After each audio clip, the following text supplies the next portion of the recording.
আমি স্ট্রবেরি। আমার মধ্যে অনেক ভিটামিন সি আছে। আমায় খেলে তোমার হার্ট থাকবে হেলদি।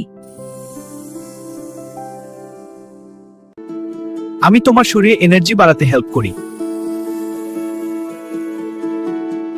আমি তোমার রোগ প্রতিরোধ ক্ষমতা বাড়াই।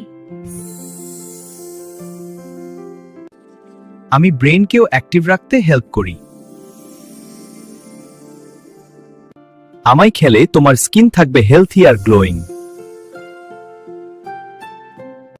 আমি শরীরের খারাপ টক্সিন বের করতে হেল্প করি। আমি ডাইজেশনও ভালো রাখতে হেল্প করি। আমি তোমার শরীরকে ফিট আর ফ্রেশ রাখি। তাই প্রতিদিন আমাকে খেলেই তুমি থাকবে হেলথি।